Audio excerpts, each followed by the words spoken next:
नमस्कार, मी नागनाथ बाबर आणि आपण पाहता निर्भीड समाचार। तारापूर MIDCतील कंपनीत विस्फोट झाला आहे।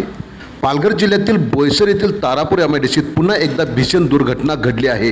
प्लॉट नंबर N74/1 केमिट इंडस्ट्रीज या कंपनीच्या रिॲक्टरमध्ये झालेल्या जोरदार स्फोटामुळे संपूर्ण परिसर हादरून गेला। या स्फोटाचा आवाज तब्बल 1.5 ते 2 किलोमीटरपर्यंत ऐकू आल्याची माहिती समोर येत आहे। या दुर्घटनेत 2 कामगार गंभीर जखमी झाले असून त्यांच्यावर बोईसर येथील रुग्णालयात उपचार सुरू आहेत। स्थानिक प्रशासन आणि अग्निशमन दलाने तातडीने घटनास्थळी धाव घेत बचाव कार्य सुरू केले आहे। दरम्यान तारापूर MIDCतील सातत्याने घडणाऱ्या दुर्घटनांमुळे कारखान्यातील सुरक्षा व्यवस्थेवर पुन्हा गंभीर प्रश्न निर्माण झाला आहे।